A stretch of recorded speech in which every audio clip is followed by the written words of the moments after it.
now starting. All attendees are in listen-only mode. Good afternoon. Today is Friday, November 19th. I'm Donna Will, Professional Development Coordinator for the Developmental Disabilities Administration. We welcome you to the monthly webinars with Bernie Simons, the Deputy Secretary for DDA. Also with us today is Onesta Duke, the Southern Maryland Regional Director, Kathy Marshall, the Western Region Director, Kim Gescheidel, the Eastern Shore Director, and Nicholas Burton, the Central Maryland Regional Office Director. Before we begin, we'd like to go over a few things about the webinar. All participants are in listen-only mode. There is one handout for the webinar, and you can find it in the handout section in the panel to your right, and they can also be emailed upon request. We are recording the webinar, and we post that on the DDA website, and that's through a YouTube link. Questions can be typed in the question box in the webinar panel, and we will answer those towards the end of the presentation. So now I'd like to introduce Deputy Secretary Simons. Good afternoon. Good afternoon. Can you hear me okay? Yes. Good. So good afternoon to everybody who's on this webinar, and I want to thank you all for your continued support in attending these webinars. The department, as well as DDA, remains very proud of the work that you've done throughout the pandemic in keeping people with DD safe. While it's been very difficult, we know that for the situations we've been in and the length of time that we've been in this, you've all demonstrated a lot of resilience and innovation. I value your ongoing collaboration with the members of the DD Coalition to respond to the needs of people in Maryland as we emerge from this COVID-19 pandemic. As I shared ongoing, I'm deeply grateful for the community, this community in particular, who have stepped up to provide needed supports or continue to provide virtual supports. I remain committed to building off what we've learned by partnering with you as we move forward. We would not have been able to do this without all of us together.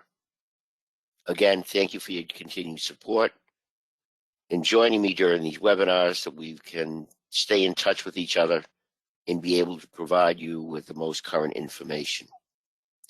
Today, we're going to provide you with the current status of our booster initiative, as well as a focus our time around the essential transitioning planning as we move from Appendix K. And so I'm going to ask Nick Burton to start this with you so that we can take a look at the booster initiatives. Nick. Thanks, Bernie. Donna, can you go to the next slide, please? All right. Happy Friday, everybody. I just really quickly wanted to give you some updates on COVID-19 boosters. We have a link here for you to be able to go find a vaccination site and make an appointment for boosters. I also wanted to share with you some of our recent booster data. Right now, we're almost near 1,000 boosters for individuals we support being reported. So we really encourage you to report that booster data so that we can demonstrate the success that's actually happening out there with folks getting access to the boosters. I last week attended a booster clinic, and I think over 250 people received their booster. And I've heard from many of you that you guys are actively participating in booster clinics within the community. So that's fantastic. Please remember to report that data. I also wanted to just remind everyone, we discussed this last meeting. The Maryland Department of Health and the DDA is collaborating on some booster clinics. We have 2 that are going to be scheduled here soon, if not have already been scheduled. We will communicate the ones that are open to other entities and other agencies. Once we see how those go through that collaboration, we'll start extending that opportunity to schedule and collaborate on hosting a booster clinic within your agency or region, if that's the direction you'd like to go. But again, there are booster clinics available within the community. Really encourage folks to start hitting those up. Easy peasy. All right, I'm going to kick it back to you, Bernie. All right. Thank you. Next slide, please. Okay, so following the last webinar, we heard that people are interested in moving the conversation forward from the COVID data to strategies and resources for reopening and unwinding. And so we appreciate the good questions that we've received and that have been raised by everybody from the last webinar and through our DDA regional offices, so that we can structure today's webinar with a focus on what's important to individuals and families to know, followed by what's important for providers to know and our CCS agencies also. So before I share this time with our dedicated and resourceful leadership team, I again want to recognize each of your contributions to our COVID-19 responses. To the individuals and families who guide our work every day, thank you again for your resilience, flexibility, most importantly, inspiration to push forward and find new ways. And that we have recognized that none of this has been easy, well, and there's been a lot of learnings that will shape the future. I mean, I've committed in the past that lessons learned, we need to maybe do modifications and amendments to our waivers so that many of these interventions for services, et cetera, can be permanently in our waivers. As you know, we've already done from last fall, and then we're affected in our waivers starting in January. And so, you know, we can look back and say, yep, we learned things. We've got a great DD community partnership to move forward with everything, and we understand how incredible challenging it is to shift on a dime, as we did when the pandemic started, and now to establish new services and approaches so that, you know, we can take a look at the safety and the well-being of everybody, individuals and supports, their families, providers, staff, everybody. We're all in this together, and we understand that unwinding many of these flexibilities is going to take some complexities and challenges. We know that, and we appreciate everybody's input and contribution, partnerships, so that we can get this accomplished together, and you know, take a look at these challenges and maybe create better opportunities for everyone. So as of now, we've done this throughout the pandemic. We're going to turn the presentation today over to the regional directors. You've already heard from Nick, but for the other folks who have been a true community partnership and advocates with everybody and throughout this whole pandemic. So I want to thank Kim Gashaido for leading this endeavor. Kim? Good afternoon. Thank you, Bernie. My name is Kim Gashaido, and I'm the Eastern Shore Regional Director. And before I share this important information for individuals and families, I wanted to share the single greatest thing that I've learned throughout this pandemic, which, and I'm going to pick up on the same thing that Deputy Secretary Simon said, is the incredible resilience that you and your families have displayed, and you continue to display throughout this lengthy pandemic period. So like you, I know how important the Appendix K flexibilities have been in working through this, and how important it is to work together on how we unwind these flexibilities and get back to the many areas of our lives that we've missed. And we've heard from you all how anxious you are to begin to make this transition back. So, what does unwinding Appendix K mean? And what is important for me to know about this?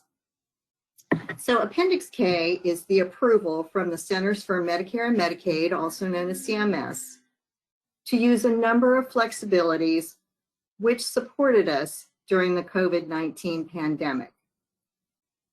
And as a result, we learned a lot through these flexibilities, and because of that, many were included in the approved waiver amendment number 3, and we took that from feedback from you all. Because of this, some of the flexibilities will be continued rather than ending on December 31st, 2021. Understanding if the flexibilities that you are using are continuing or if they're ending is really important for planning for your supports and any changes after January 31st, 2021. And your CCS and your providers can help you understand these options. Next slide, please.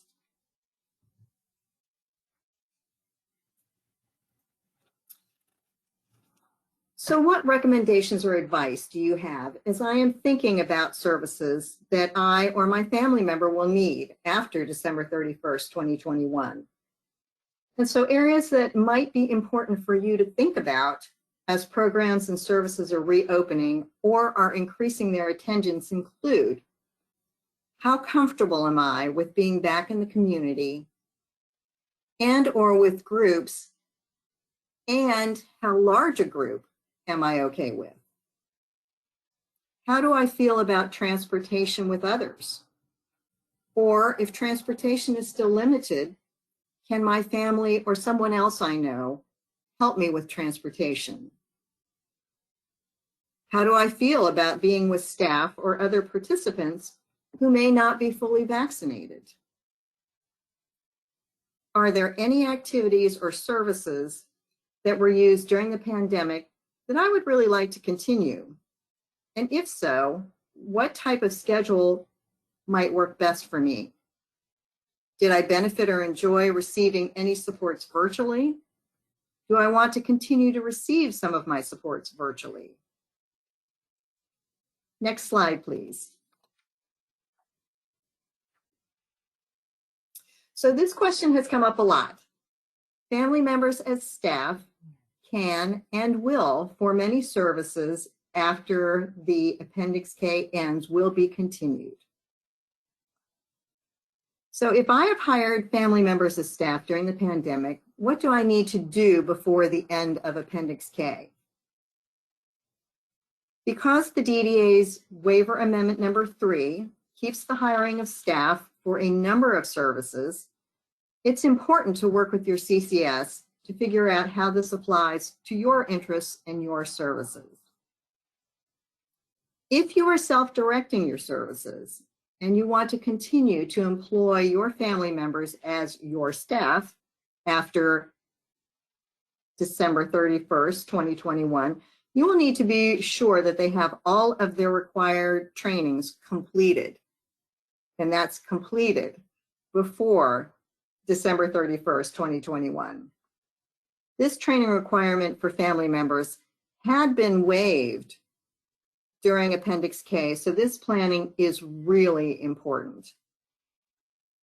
Also, you will need to complete and submit the new Family as Staff form to identify your family members who will be staff, but you do not need to do a PCP revision just for this reason. Guidance and this form can be accessed at the link that you see on the screen. Next slide, please. Our 4 regional offices remain committed to supporting all individuals, but also recognize the unique challenges that are experienced by our transitioning youth during this period. What do I need to know or do if I am a transitioning youth on the autism waiver and want to be considered for DDA services? So individuals who are transitioning youth or TY eligible for July 2020 and July 2021 and July 2022 have until June 30th, 2022 to complete and submit the DDA waiver application to be considered for DDA funding services.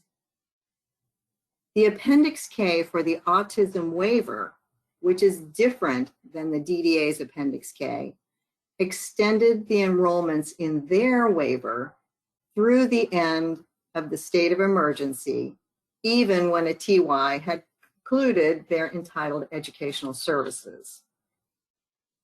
If you are TY eligible and have not completed the DDA waiver application process by June 30th, 2022, you will be placed on the DDA waiting list for services. So it is really important, if you are interested in receiving these services, that you do complete your application. And for any questions or assistance, please contact your DDA regional office transitioning youth lead staff. Next slide, please. So a number of transitioning youth are also are not necessarily on the autism waiver. So we wanted to address those folks as well. So what do I need to know or do if I'm a transitioning youth, but I am not on the autism waiver and I want to be considered for DDA services? So folks who are TY eligible for July 2020, July 2021, and July 2022 also have until June 30th, 2022 to complete and submit the DDA waiver application to be considered for the TY funding. If you are TY eligible and have not completed the DDA waiver application process by June 30th, 2022, you will be placed on the DDA waiting list for services. And once again, any questions that you may have about this, please do not hesitate to contact your DDA regional office and specifically the transitioning youth lead staff. Next slide, please.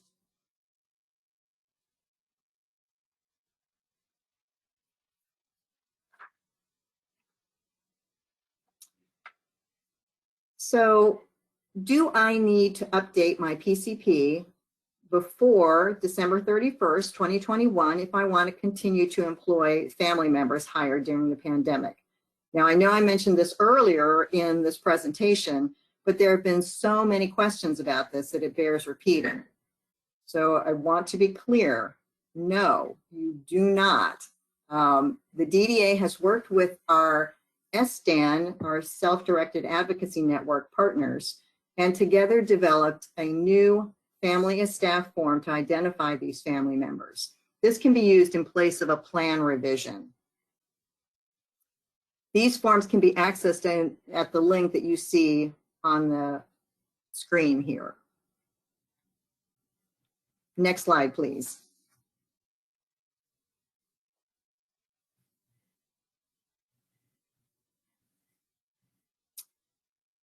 So, if my PCP has flexibilities or services that will no longer be available after December 31st, 2021, do I need to update my PCP? So PCP updates should be prioritized for situations where new services or providers are being added to ensure authorization for these changes. If you are interested in new services or have experienced a loss of service, your CCS should be supporting you to explore other options. Appendix K flexibilities that will no longer apply should be reflected in the next revised or annual PCP, whichever occurs first. And so an example, we provide services to a 3-year-old who, because of his father's work schedule, who is away for 6 months at a time, and his increased health needs, his family was able to receive additional staffing to help support that during this period.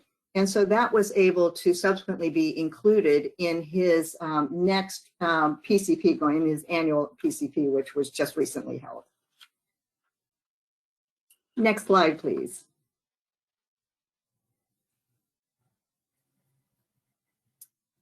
Thank you so much for your very good questions about the DDA rate study for the new waiver services in LTSS Maryland. How does the LTSS Maryland rate study apply to me? What do I need to know about these rates in this process? DDA is transitioning from one internet technology platform, PCIS2, to another system known as LTSS Maryland. And in order to move the system and services and the rates in a more person-centered, flexible way, this was being reviewed and evaluated. The DDA has been piloting the new system and is conducting a look-behind review of the rates as the final step in the current rate study. Budgeted rates will be updated in the LTSS Maryland DDA module. If you are a person who self-directs your services, you will use these new rates for the development and budget of your annual PCP, or if you submit a plan revision. Next slide, please.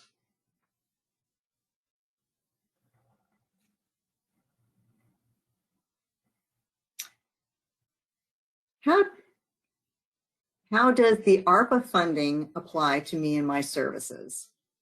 So ARPA stands for the American Rescue Plan Act of 2021. This provides states with additional funding to support a number of investments, including home and community-based waiver services like DDA's waivers. For DDA, these increases were applied to the rates paid to providers to help them enhance the direct support professional wages to keep current staff or recruit new staff.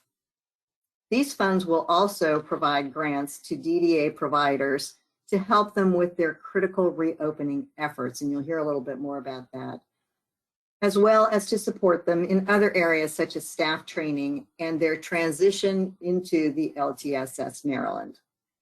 Providers are working really hard to support their dedicated employees and to hire more staff so that they can get their services reopened or back to where they were before the pandemic. And now I'd like to turn it over to my colleague, Kathy Marshall, to address the provider reopening transition.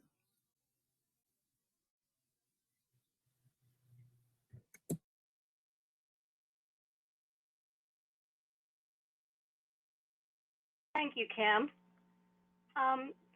Good afternoon. My name's Kathy Marshall, and I'm the Western Maryland Regional Director. Like Kim, I too have had many positive learning experiences throughout the pandemic.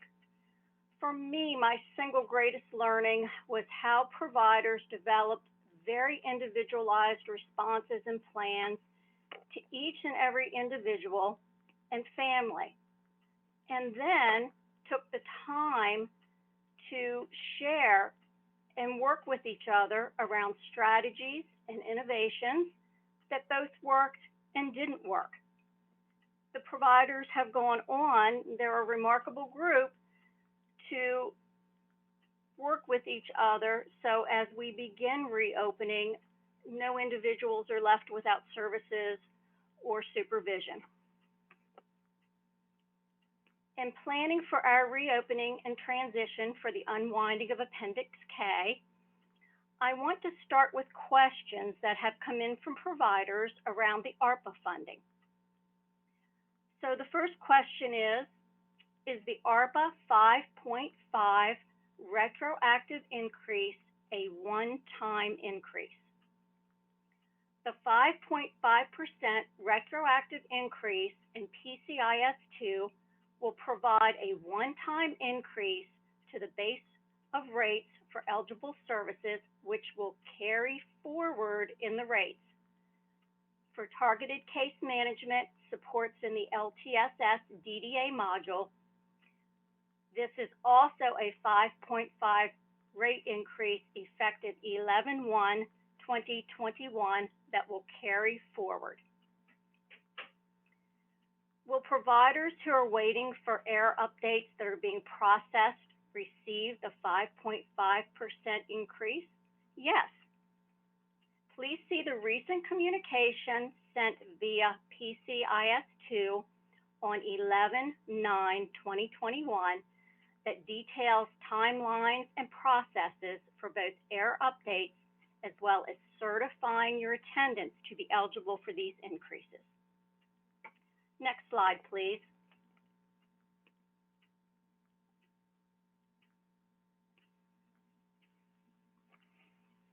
If a person does not want to return to in-person services after 12/31/2021, are they able to use virtual supports through the waiver as the sole or only method of service delivery? The DDA's waiver amendment number 3 specifies that virtual supports cannot comprise the entity of the service to promote community engagement and the goals of the HCBS settings final rule. The PCP for each person should identify how they want to receive services, including the amount of virtual supports they prefer to complement in-person supports provision.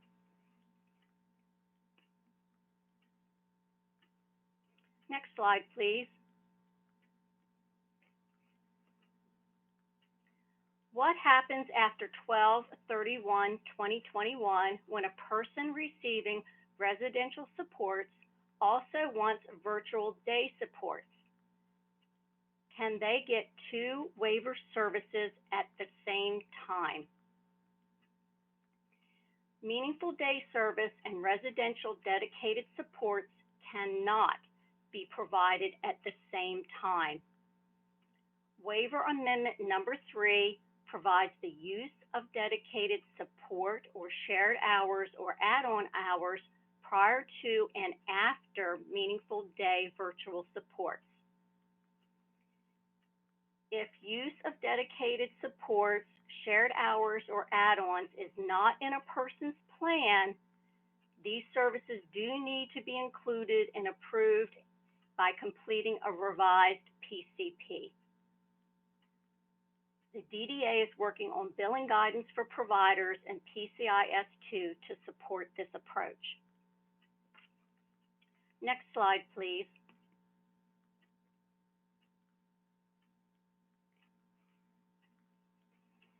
Okay, we have had a lot of questions about the program service plan. Post Appendix K, what is required for submitting or updating a program service plan, or the PSP? Providers who are interested in continuing some or all of the retained service modalities permitted under Appendix 3 must ensure that they have these approved by updating and submitting their PSP to the DDA provider services.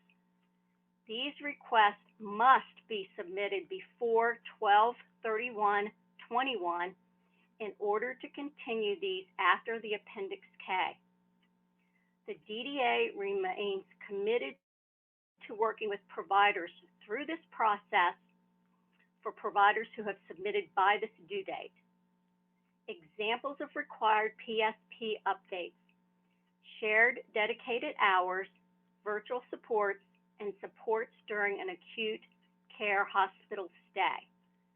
To date, DDA has received very few requests for updates or changes to program service plans. Please ensure that you do this by 12/31/21. Provider services staff can assist you, or if you have questions, we can help you. And you can continue to provide the services as permitted by the waiver during the DDA review and approval process.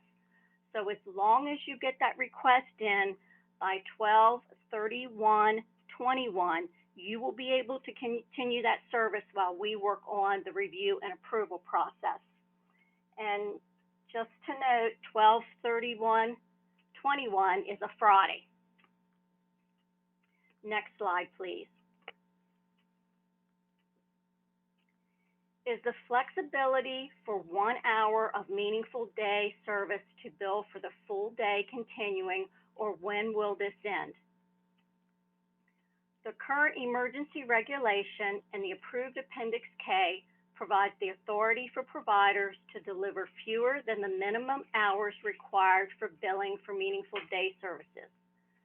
The flexibility will end on 12/31/21 unless otherwise updated, and so transitional planning should be occurring to best support individuals. I know that the regional offices have been receiving many of your reopening plans. Those reopening plans have been very, very creative and clearly are speaking to individual needs. The plans range in what some providers are calling soft openings, where individuals may attend on-site services a half a day and then receive virtual supports the other half of the day. Other provider agencies are doing an every other day and then every other day virtual supports. And then there's a range of things in between. Everything from services being offered in alternate locations to ensuring people are getting some level of community integration and service. Next slide, please.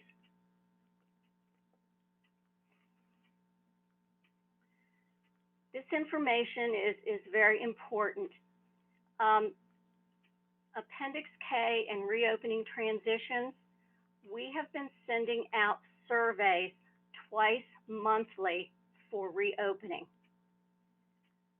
The DDA appreciates the partnership we have with the DD Coalition to develop these surveys. The data is shared with the DD Coalition, as this is mutually beneficial to tracking the impact and effect of actions on reopening and workforce stability. This data is driving many decisions made by the Maryland Department of Health.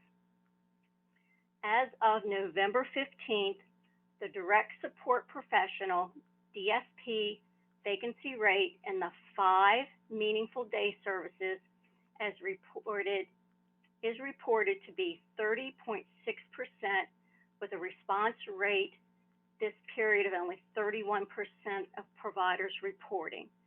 I cannot stress how important this data is for DDA and the Maryland Department of Health. Survey response rates have been consistently low and need to improve in order for us to fully understand and access what is working. Well, overall, 59% of providers have responded.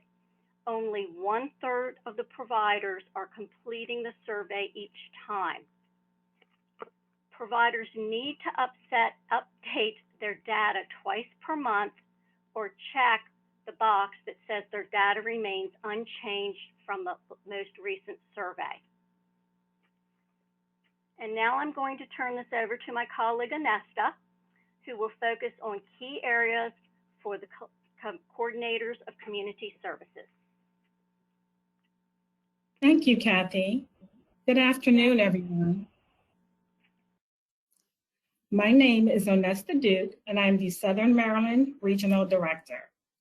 Throughout the pandemic, I have been so inspired by the ongoing collaboration and the strong commitment by our providers, our coordinators of community services, and families to ensure the health and safety of all of the people that we serve. To our CCS partners, much of the content shared today supports all of your coordination efforts, but these next few questions are areas where we have heard directly from you.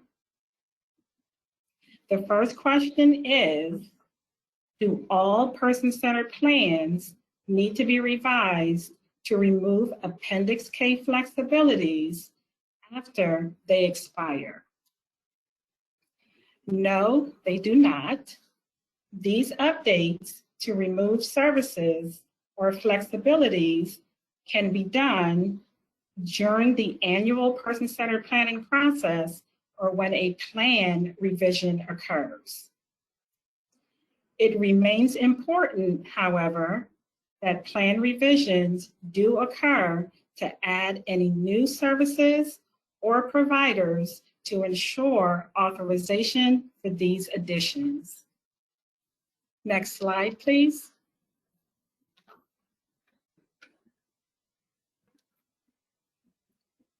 For individuals who want to continue with virtual supports as part of how they receive services after 12/31/2021, is a full plan revision required? No. Individuals should be supported with confirming their interest in receiving virtual supports, which should be updated by the provider in the individual's service implementation plan, also known as SIP. During the annual PCP process, a person's interest would be reflected in the PCP as well as in the service implementation plan. It's important to remember that virtual supports are available to complement in-person supports, but cannot comprise the entirety of the service. Next slide, please.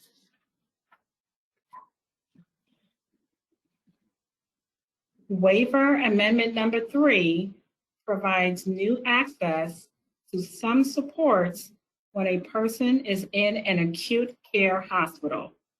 What needs to occur for individuals who may want to use these supports after Appendix K? So similar to virtual supports, which is a modality or way to receive an existing service, the same is true for supports during acute care hospital stays. Individuals should be updating their person-centered plans as they occur to reflect this interest at the service level, and additionally, this should be reflected in the service implementation plan. Providers would also need to update their program service plan, or PSP, to add these modalities. Next slide, please.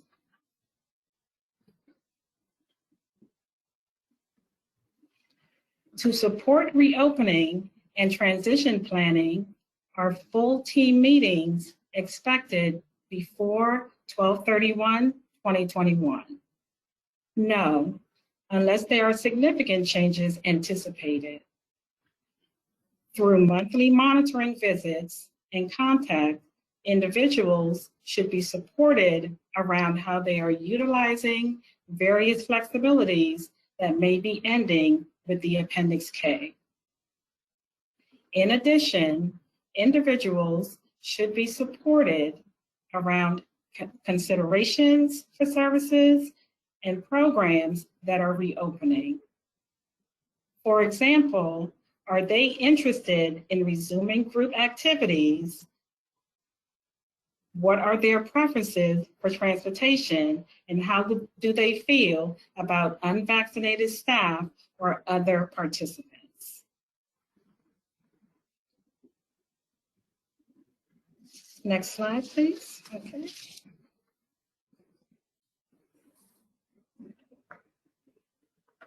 To further assist our community with the unwinding of Appendix K, the DDA has updated the DDA's FAQ document with the most current information.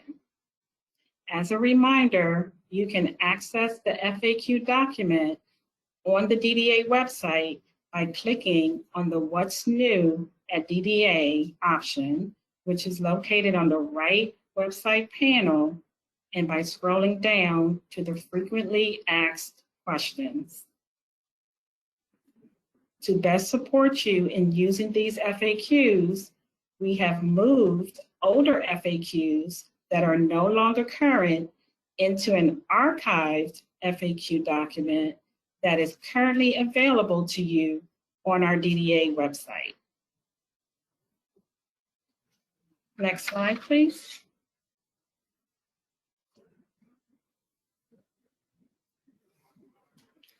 The DDA regional offices remains your partner. Please do not hesitate to reach out as needed for guidance and assistance. I am very proud to be part of this statewide team and to learn with you and from you as we emerge strong, focused, and resilient on the path ahead.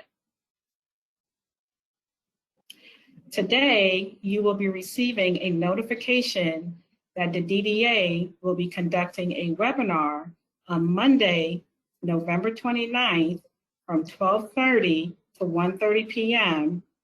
to provide an overview of the DDA Self-Directed Service Family and Staff Form, the Self-Directed Service Participant Agreement Form, and the Frequently Asked Questions. We are hoping that you'll be able to join us during this webinar, and the notification will be shared very soon.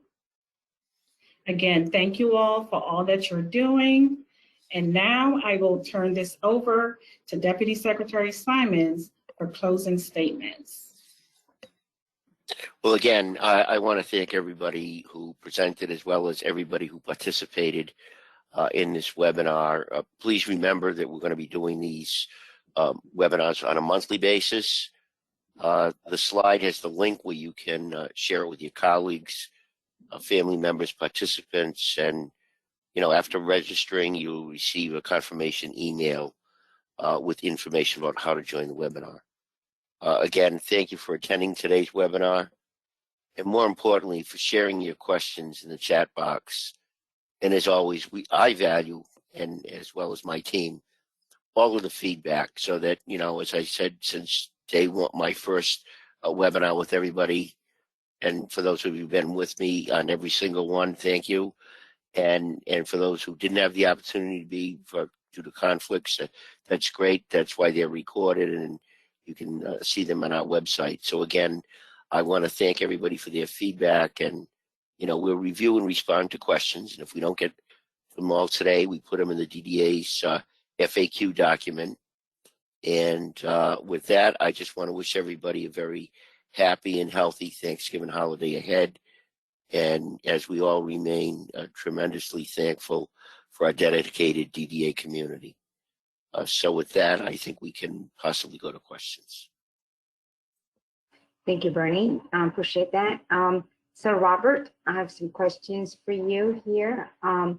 When will rates in PCIS 2 reflect the 5.5% one-time base increase continuing after 11/1 for those of us continuing to bill in PCIS?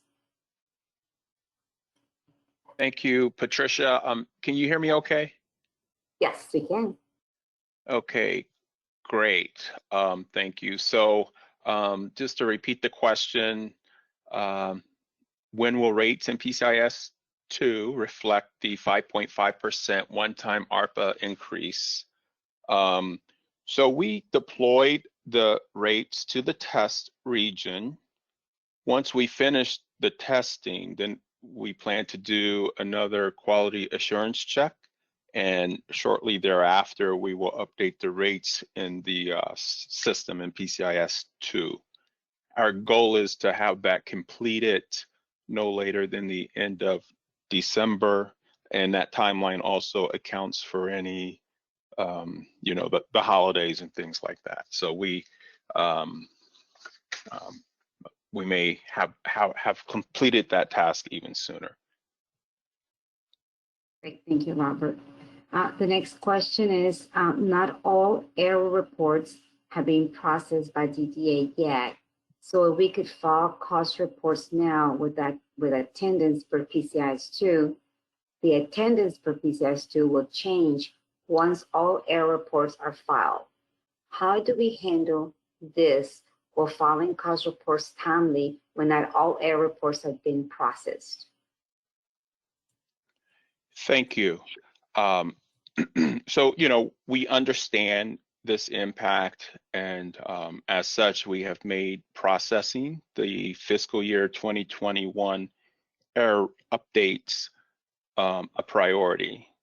Moreover, if the error updates have been submitted, then that is what you all should use for your closeout record.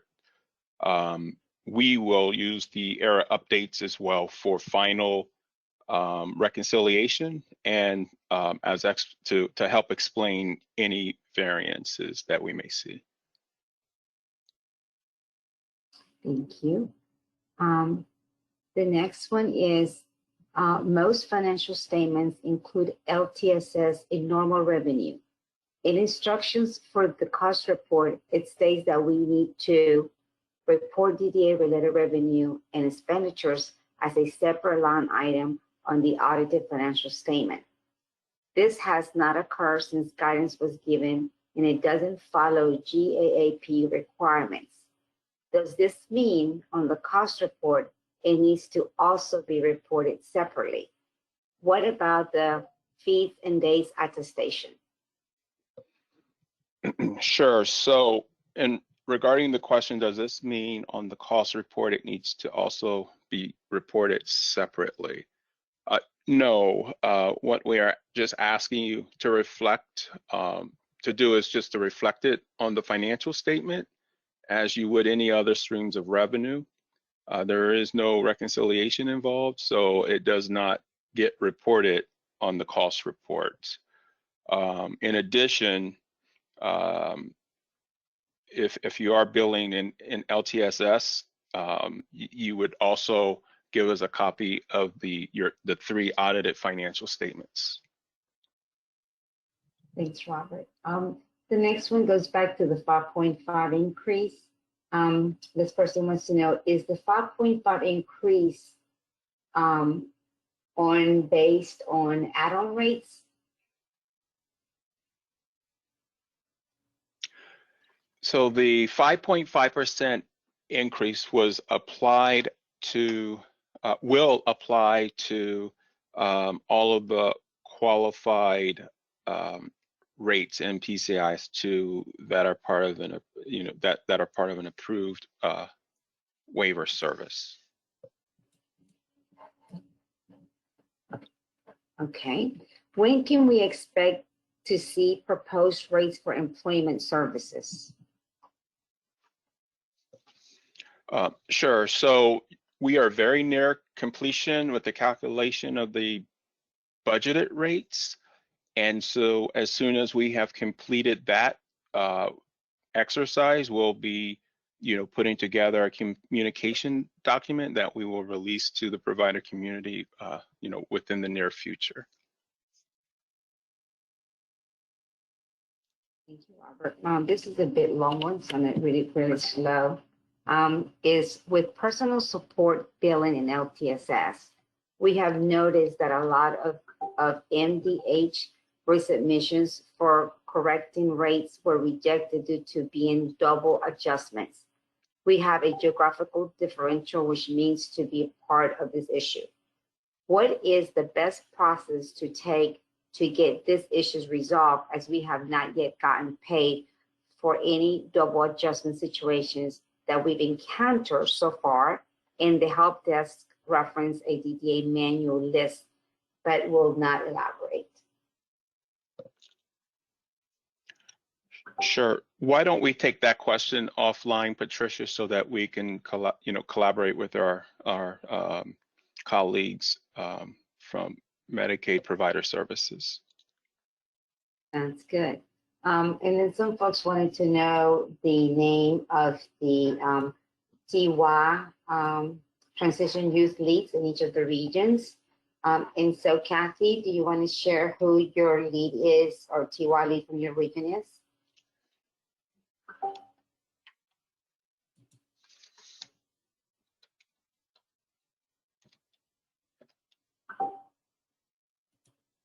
I have Danielle. I can share for the Eastern Shore. Daniel Sabo is the TY coordinator for the Eastern Shore. Great. And Onesta, for you? For the Southern region, it is Nicole Shepard, and she can be reached at nicole.shepard@maryland.gov. Okay, and for Central, we have Hi, Borough this is Parker. Nick. Go ahead. Can you hear me? Okay. For Central, it's Beryl Parker. She's our TY lead, and I do not have access to her email right now. I apologize. Her email is beryl.parker@maryland.gov. And for the Western, for Danielle Anderson, is DANIELLE.Anderson@maryland.gov. Okay. Rhonda, can you specify where the FAQs archives on the DDA website will be? Sure, absolutely. So our frequently asked questions, the main document still is on the What's New page, and we've added immediately below that one, the archived frequently asked questions. So as shared today, those questions that are no longer relevant, we pulled from the main document, but are maintaining them in an archive document so that we could all refer back to them as needed. Robert, has the cost report deadline been extended from 12/31? Yes, that's a great question, Patricia. The Deputy Secretary Simons did approve to extend the clock 60 days. So providers will now have through February 29th to get their cost reports into DDA before, any kind of penalty would be assessed. Thank you. This one is related to LTSS. We have recently realized that the remittance report for FY21 has changed, including hundreds of duplicated line items for adjustments. Is it making audit preparation extremely difficult? Is this an issue you are aware of? And if so, do you know what the fix may be?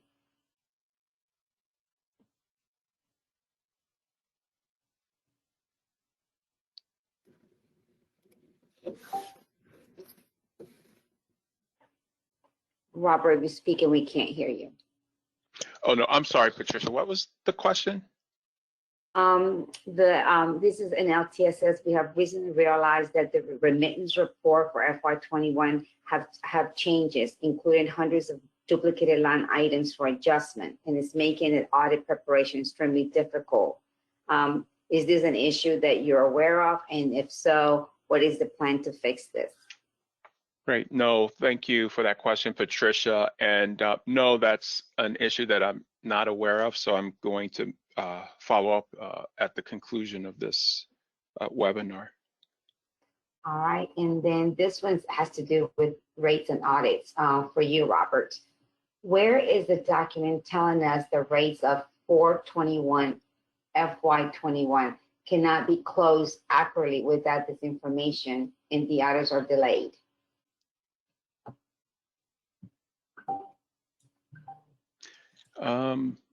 Again, let me take this one offline as well, and I'll get back to the asker. Okay. This is for you, Robert. Where do providers find the ARPA detail file to filter the dates for 4/1/21 to 6/30/21? Sure, that's a great question. So what we did in order to get the ARPA money out and into the hands of the provider community, so to assist them in their reopening efforts, was we used a time frame to give us an estimation, and so that time frame was based on actual claims received between April 1, 2021 through August 30th of 2021. So the next step in what we're working through right now is that reconciliation. That reconciliation will be based on the actual dates of services. Once that happens, then the providers will get a claim summary, which will show the line from the adjustment to the actual claim. Thank you, Robert. This one is in regards to the bi-monthly surveys. Is there a way to confirm that DDA has received my agency submission? We are submitting the survey responses, but I would like to confirm that DDA is receiving the submission. That is a great suggestion, recommendation, and idea. We'll follow up with our IT to make sure that you get something that says we received your response. So thank you for that recommendation, and we'll definitely make sure that you guys get a confirmation. And then the next one is ARPA money accessible to those who self-direct?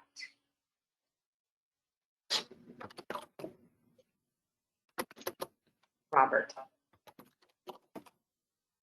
Yeah, so the ARPA money, the 5.5% one-time increase was only applicable to services that are being billed in PCIS 2. And if I understand it correctly, I believe the folks who are self-directing their budgets are based on the LTSS rates. And so if that holds true, then the answer would be no. Okay, thank you, Robert. We have lots of other questions, and as our Deputy Secretary has stated, we will drop them in our frequently asked questions. There are several questions on the unwinding Appendix K.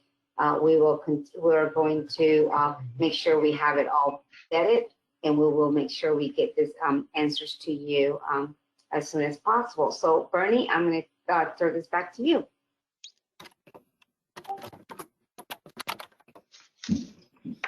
Well, again, I want to thank everyone for being with us today. It's been a long journey. We've had great attendance at all of our webinars, and again, have a healthy and happy Thanksgiving. Thank you.